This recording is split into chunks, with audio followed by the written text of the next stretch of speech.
Hello student, नमस्कार, राम राम। आप सभी का इस चैनल पे स्वागत है। अपने क्लास 12 बायोलॉजी की क्लास के अंदर चैप्टर है वो पहला चल रहा है जिसका नाम है जीव में जनन। और जीव में जनन के अंदर हमने अलैंगिक जनन है उसके बारे में पढ़ा। अलैंगिक जनन की कुछ विधियां हमने पढ़ी और अलैंगिक जनन की जो सबसे इम्पोर्टेंट विधि होती है कायिक प्रवर्धन या हम कहें कि कायिक जनन, उसके बारे में आज के क्लास के अंदर हम कंप्लीट अध्ययन करेंगे। मतलब जीव में जनन की प्रक्रिया होती है तो वो अलैंगिक और लैंगिक मुख्य रूप से दो होती है, लेकिन कई बार हम ये भी सुनते हैं कि कायिक जनन क्या होता है। तो कायिक जनन है वो अलैंगिक जनन का ही एक पार्ट है, अलैंगिक जनन का ही एक भाग है। आज हम उस कायिक जनन के बारे में कंप्लीट पढ़ेंगे और कायिक जनन की जितनी भी विधियां हैं उनको अच्छी तरह से समझेंगे। इसलिए वीडियो को अंत तक जरूर देखना, क्योंकि इसके अंदर से बोर्ड एग्जाम के अंदर 100% है ये रहता है कि इसमें से क्वेश्चन आता है। और क्वेश्चन किस प्रकार से आता है कि उदाहरण पूछा जाता है या फिर मान लो उदाहरण दिया हुआ है तो उस उदाहरण का ही क्वेश्चन बना दिया जाता है कि इस प्रकार का जनन किसके अंदर होता है। जैसे आलू होता है तो आलू के अंदर किस प्रकार का जनन होता है, तो ये सब आज हम पढ़ेंगे। सबसे पहले हम बात करते हैं कायिक प्रवर्धन। देखो अच्छी तरह से समझना, कायिक जनन या कायिक प्रवर्धन एक ही बात है। कायिक जनन होता क्या है, इससे पहले कायिक जनन के बारे में जानने से पहले हम बात करेंगे कायिक अंग क्या होता है। कायिक जनन के बारे में जानने से पहले हम बात करेंगे कायिक अंग क्या होता है। तो देखो कायिक अंग किसे कहेंगे, वे अंग जो कायिक जनन की क्रिया करते हैं उन्हें क्या बोला जाता है, कायिक अंग बोला जाता है। ठीक है, वे अंग जो कायिक जनन की क्रिया करते हैं उनको क्या बोला जाता है, कायिक अंग बोला जाता है। अब कायिक अंग उनको बोल दिया कि कायिक अंग किसको बोलेंगे, जो कायिक जनन की क्रिया करते हैं। तो ये कौन कौन से होते हैं, तो ये देखो पर्ण हो सकते हैं पादप के अंदर, तना हो सकता है, जड़ हो सकता है, कलिका हो सकता है, ये सब क्या होते हैं, कायिक अंग। तो सबसे पहला क्वेश्चन तो यही बन जाता है अपने कि कायिक अंग है वो किसको बोलते हैं और कायिक अंग कौन कुछ से होते हैं। तो कायिक अंग किसको बोलेंगे, वे अंग जो कायिक जनन की क्रिया करते हैं उनको क्या बोलेंगे, कायिक अंग बोलेंगे। कौन कौन से होते हैं, पर्ण, तना, जड़ और कलिका।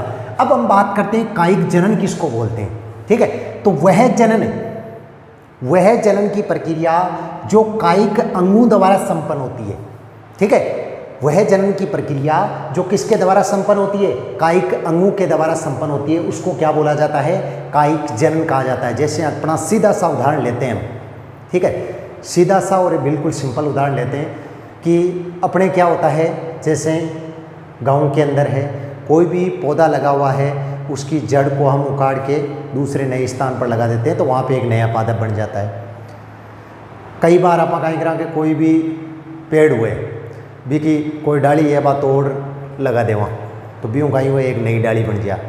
और नॉर्मल जैसे अपने घरों के अंदर होता है, आलू होता है। ठीक है, तो कई बार क्या होता है कि हम मार्केट से आलू खरीद के लाते हैं और वो घर पे पड़ा है, 2 दिन पड़ा रह गया, 3 दिन पड़ा रह गया किसी कारणवश से, तो या तो ख़राब हो जाता है। लेकिन कई बार मान लो अच्छी क्वालिटी का आलू होता है वो ख़राब नहीं होता है, तो उस पर क्या होता है, कंद निकल जाते हैं और उनसे क्या होते हैं, नए पौधे बन जाते हैं। तो ये सब प्रक्रियाएं किसके अंदर होती है, कायिक जनन के अंदर होती है। कहने का मतलब वह जनन या जनन की वह प्रक्रिया जो कायिक अंगों द्वारा संपन्न होती है उसको क्या बोला जाता है, कायिक जनन कहा जाता है। तो ये हो गया कायिक अंग और कायिक जनन के बारे में। अब हम बात करेंगे कि कायिक जनन है उसकी क्रिया किस प्रकार से होती है या कौन कौन सी विधियां होती है। तो देखो मुख्य रूप से यदि हम बात करें, जैसे आप लोगों के सिलेबस में इतना नहीं है लेकिन एक बेसिक के लिए मैं बता रहा हूं आपको कि कायिक जनन है वो 2 प्रकार से होता है। एक तो क्या होता है, कृत्रिम कायिक जनन, कृत्रिम कायिक जनन, और दूसरा क्या होता है, प्राकृतिक कायिक जनन। कृत्रिम कायिक जनन और प्राकृतिक कायिक जनन। कृत्रिम कायिक जनन किसको बोलेंगे, जनन की वह क्रिया जिसे कृत्रिम रूप से संपन्न करवाना पड़ता है, मतलब मनुष्य है उसका योगदान उसके अंदर आवश्यक होता है, तो उसको तो बोला जाता है कृत्रिम कायिक जनन। प्राकृतिक कायिक जनन जो अपने आप प्रकृति के द्वारा संपन्न हो जाता है उसको क्या बोला जाता है, प्राकृतिक कायिक जनन कहा जाता है। तो ये इसकी विधियां हैं। अब मेन अपने इसमें कौन कौन सी विधियां जो अपने सिलेबस में है और वो विधियाँ किस प्रकार से संपन्न होती है। तो आप लोगों को क्या करना है कि जैसे इससे पहले वाला टॉपिक था, हमने पढ़ा था अलैंगिक जनन की विधियाँ। तो अलैंगिक जनन के अंदर सबसे लास्ट विधि हमने पढ़ी थी विखंडन। तो वहाँ तक आप लोगों ने लिख लिया होगा और नोट्स भी बना लिया होगा। तो उसके आगे अपने को क्या करना है, कायिक प्रवर्धन हेडिंग लगाना है। कायिक प्रवर्धन के बाद में सबसे पहले कायिक अंगों की परिभाषा लिखनी है। उसके बाद में कायिक प्रवर्धन या कायिक जनन किसको बोलते हैं उसकी परिभाषा लिखनी है। और आगे कायिक जनन की प्रक्रिया निम्न प्रकार से हो सकती है या निम्न विधियों द्वारा हो सकती है। तो इसके अंदर देखो 5 विधियां हम पढ़ेंगे मुख्य रूप से। कायिक जनन है उसके 5 विधियां, जड़ों द्वारा कायिक जनन पढ़ेंगे, भूमिगत तने हैं उनके द्वारा कायिक जनन पढ़ेंगे, विसर्पी तने हैं उनके द्वारा कायिक जनन पढ़ेंगे, वायवीय तने हैं उनके द्वारा कायिक जनन पढ़ेंगे और पतियों द्वारा कायिक जनन पढ़ेंगे। तो देखो जड़ें आप लोग जानते हो, मूल जिसको बोला जाता है, उनके द्वारा कायिक जनन किस प्रकार से होता है। भूमिगत तने मतलब वे तने जो भूमि के अंदर रहते हैं उनको क्या बोला जाता है, भूमिगत तने। तो उन भूमिगत तनों के द्वारा कायिक जनन है वो किस प्रकार से होता है वो भी पढ़ेंगे। और विसर्पी तने जो मतलब लेट कर चलते हैं, फसर कर चलते हैं, जैसे सर्प चलता है ना उस प्रकार से लेट कर चलते हैं या फसर कर चलते हैं, तो उन तनों के बारे में पढ़ेंगे हम। और वायवीय तने जो वायु के अंदर रहते हैं, एक तो जमीन के अंदर रहेंगे तो वो क्या हो गए, भूमिगत हो गए। वायु के ऊपर बाहर तने रहते हैं उनको क्या बोला जाता है, वायवीय। और पतियों के द्वारा, पतियाँ आप लोग जानते ही हो। तो इनमें किस प्रकार से होता है, तो सबसे पहले हम बात करते हैं कि जड़ों द्वारा कायिक जनन। सबसे पहला पॉइंट क्या होता है, जड़ों द्वारा कायिक जनन। तो जड़ों द्वारा कायिक जनन की परिभाषा यदि हम लिखेंगे, जड़ों द्वारा कायिक जनन की परिभाषा हम लिखेंगे तो क्या लिखेंगे कि कायिक जनन की वह प्रक्रिया जो जड़ों के द्वारा संपन्न होती है उसे जड़ों द्वारा कायिक जनन कहा जाता है। सीधी सी और सिंपल परिभाषा कि कायिक जनन की वह प्रक्रिया जो जड़ों के द्वारा संपन्न होती है उसे जड़ों द्वारा कायिक जनन कहा जाता है। जैसे उदाहरण के अंदर हमने लिखा है शीशम। शीशम जानते हो आप, शीशम का पौधा होता है। जैसे मान लो कि ये क्या है, शीशम का पौधा है। अब क्या होगा, यहाँ पे इसकी जड़ें निकली हुई है ना, हम क्या करेंगे, इसकी कोई एक जड़ है उसको काट लेंगे और इस जड़ को यहाँ पे स्थापित कर देंगे या लगा देंगे। तो यहाँ पे क्या बन जाएगा, एक नया पादप बन जाएगा। क्या बन जाएगा, एक नया पादप बन जाएगा। तो इसको हम क्या बोलेंगे, जड़ों द्वारा कायिक जनन। कहने का मतलब यदि मान लो आपके आसपास में, मतलब जहाँ पे आप रहते हो अपना घर है, अगर हम ये बोलते हैं कि ज़्यादा से ज़्यादा पेड़ लगाना चाहिए, ठीक है, बोलना आसान होता है कि ज़्यादा से ज़्यादा पेड़ लगाना चाहिए, लेकिन लगाते नहीं है जी। आप आके वहाँ के बेजा घणो जोर आवे, तो जोर आबा को कारण हुई है कि उसकी देख रेख करना बहुत मुश्किल होता है। तो आप लोगों के लिए ये एक अच्छा उपाय है कि अगर शीशम का पौधा है तो उसकी जड़ है उसको उखाड़ के छोटा सा उसका टुकड़ा तोड़ के एक नए स्थान पर स्थापित कर दो और उसके अंदर जल है या उर्वरक जो गोबर है वो डाल दो। तो कुछ दिनों के बाद में उसमें जड़ें विकसित हो जाएगी और एक नया पौधा तैयार हो जाएगा। तो आज का जो टॉपिक है वो आपके बुक के अंदर इम्पोर्टेंट है ही, लेकिन अपनी दैनिक दिनचर्या है उसमें भी बहुत ज़्यादा इम्पोर्टेंट है, बहुत ही लाभदायक है। तो ये तो हो गया अपने जड़ों द्वारा, अच्छी तरह से समझ में आ गया होगा कि जड़ों द्वारा कायिक जनन किस प्रकार से होता है। दूसरा होता है भूमिगत तने। अब भूमिगत तने किसको बोलते हैं, वे तने जो मृदा के अंदर रहते हैं उनको क्या बोला जाता है, भूमिगत। मतलब भूमि के अंदर रहते हैं उनको भूमिगत बोला जाता है। और यदि कायिक जनन की प्रक्रिया इन भूमिगत तनु के द्वारा संपन्न होती है तो उसको भूमिगत तनु द्वारा कायिक जनन कहा जाता है। भूमिगत तनु द्वारा कायिक जनन में सबसे पहला पॉइंट है अपने तनाकंद। तनाकंद उदाहरण है आलू। तनाकंद उदाहरण देखो, आलू का नाम लेते ही जैसे ये आलू है, इतना बड़ा तो नहीं होता है लेकिन मान लो ये आलू है ना, अपने आलू होता है उसके क्या होती है, आँखें होती है। देखा है कभी, आज देखना जाके घर में देखना कि आलू होता है उसकी आंखें होती है, बोलने में होती है जैसे हमारी आंखें होती है, उस प्रकार की गड्ढे गड्ढे संरचना होती है। आलू होता है उनमें क्या होती है, गड्ढे नुमा संरचना होती है और इन गड्ढे नुमा संरचनाओं को क्या बोला जाता है, आँख बोला जाता है। क्या बोला जाता है, आँख कहा जाता है। अब ये आँख है जो गड्ढे नुमा संरचना आँख होती है, इनमें क्या होते हैं, प्रवर्ध निकलते हैं। जैसे मैंने अभी बताया था उदाहरण कि हम आलू लेके आते हैं, 2-3 दिन तक वो पड़ा रहे तो उसमें से क्या निकल जाते हैं, कंद निकल जाते हैं, मतलब छोटे छोटे कलिकाएं विकसित हो जाती है यहाँ पे। अब क्या करेंगे, हम इन कलिकाओं को काटेंगे। जैसे चाकू लेके इसको काट लिया, इसको काट लिया, इसको काट लिया, इधर से सबको काट काट के क्या कर लिया, अलग कर लिया।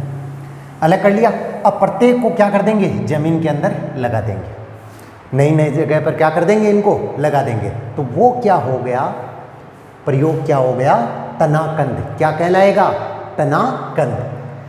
तो तनाकंद किसको बोलते हैं, मतलब आलू जो होता है वो उसका तना होता है, जो हम सब्जी बना के खाते हैं वो क्या होता है, उसका तना होता है।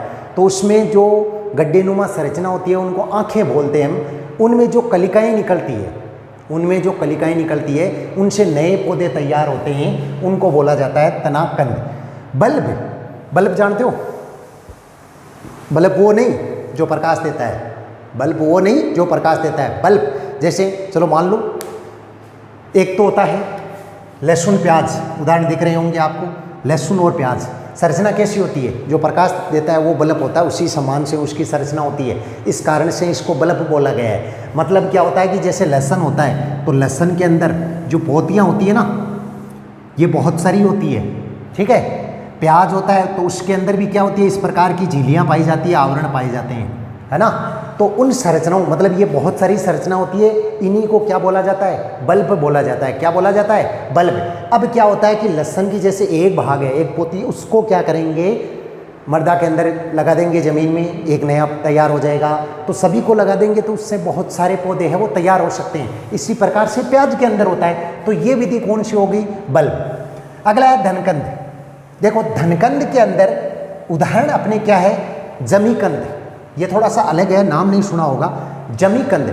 जमीकंद की क्या विशेषता होती है कि इसका जो तना होता है वो कहाँ पे रहता है, मर्दा के अंदर। जैसे ये मर्दा का भाग होता है। अब ये क्या होता है, मोटा तना होता है, गांठ जैसी संरचनाएं बना लेता है। ये कैसी बना लेता है, गांठ जैसी संरचनाएं बना लेता है। और जो गांठें बनती है, जैसे इसमें ये गांठ बन गई तो इन गांठों से क्या निकलती है, कलिकाएं निकलती है। और ये कलिकाएं क्या करती है, एक नए पौधे का निर्माण करती है। तो उसको हम क्या बोलेंगे, धनकंद बोलेंगे। क्या बोलेंगे, धनकंद। अगला है परकंद। परकंद में देखो केला, अदरक, हल्दी। एक विशेषता होती है परकंद की।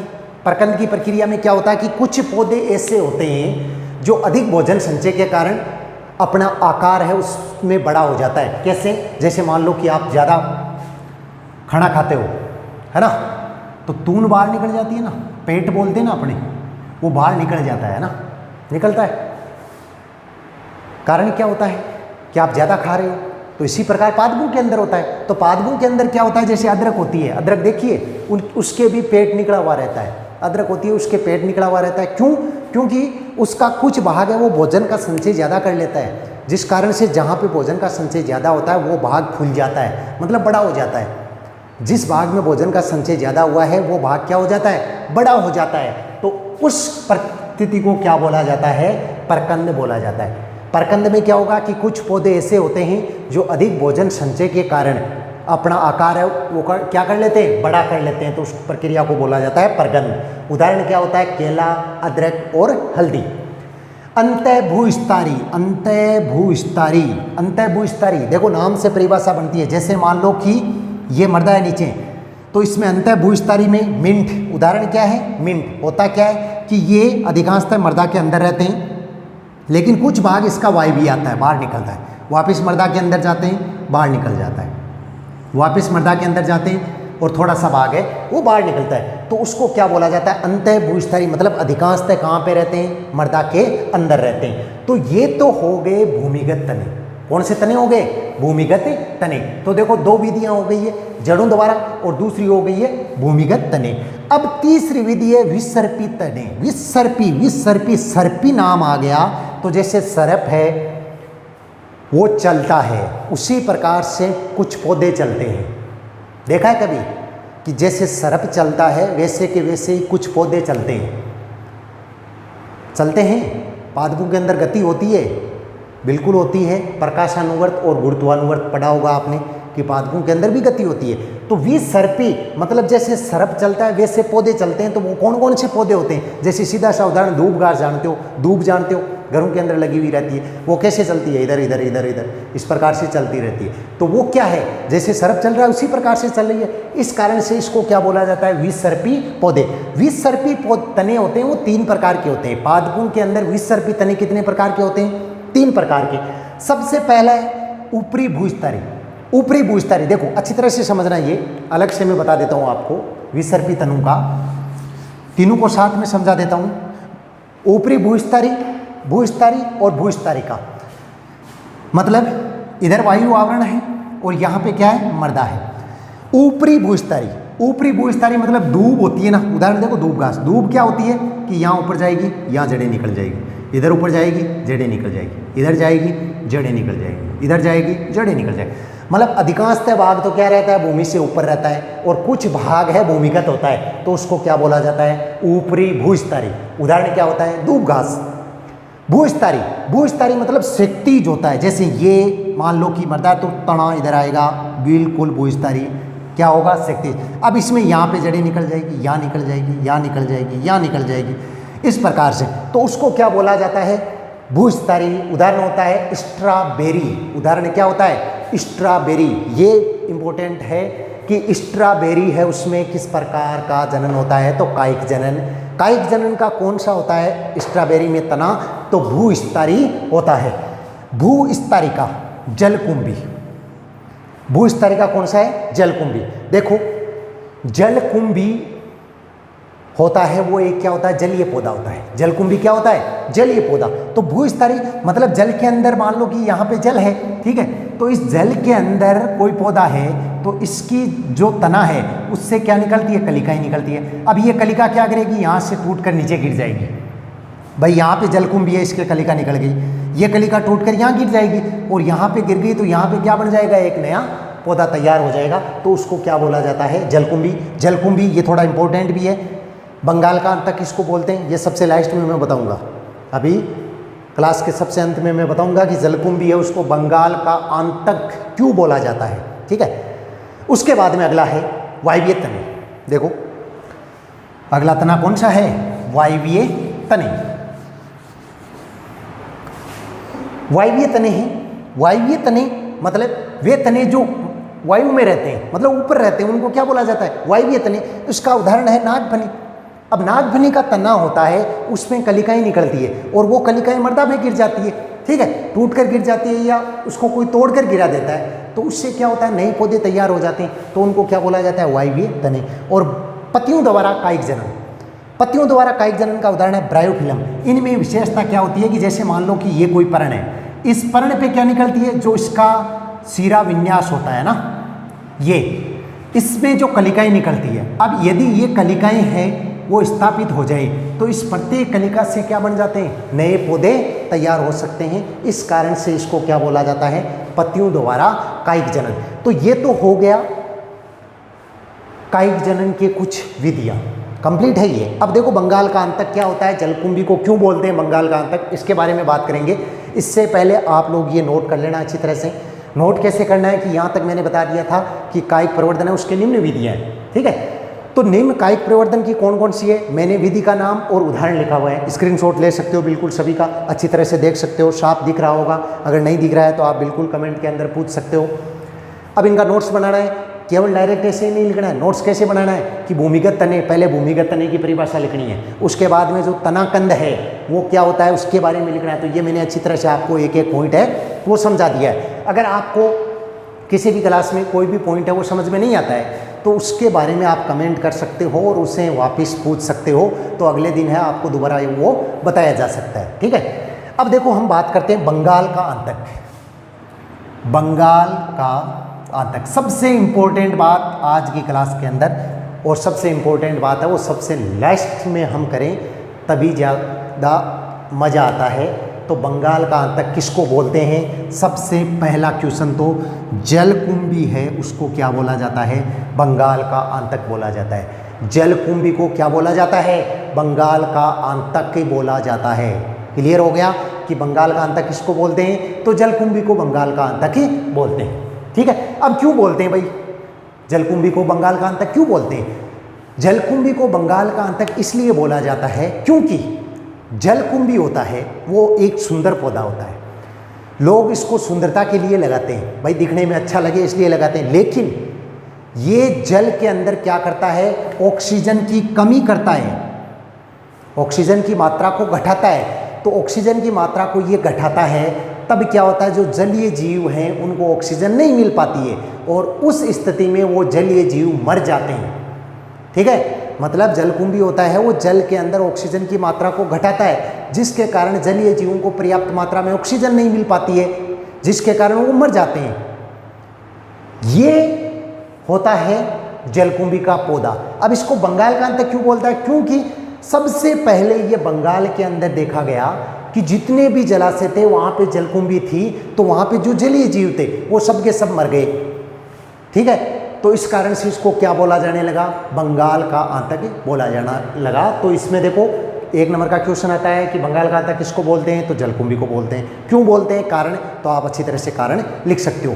तो ये देखो अपने टॉपिक है कायिक प्रवर्धन है वो कंप्लीट हो गया है, मतलब अलैंगिक जनन का टॉपिक अपने पूरा कंप्लीट हो गया है। अलैंगिक जनन की प्रक्रिया किस प्रकार से होती है आप लोगों की अच्छी तरह से समझ में आ गई होगी। अब जो आगे का टॉपिक रहेगा वो रहेगा लैंगिक जनन। मतलब अपने पहला चैप्टर है उसके अंदर जो जनन की क्रिया, उसमें जो आधा भाग है अलैंगिक जनन वो अपने पूरा हो चुका है इन क्लासों के अंदर। अगर आप लोगों ने इससे पहले की क्लासें नहीं देखी है तो आप पहले वो क्लासें देखें, उसी के बाद में आगे का आपको समझ में आएगा। अब नेक्स्ट क्लास के अंदर हम लैंगिक जनन के बारे में पढ़ेंगे।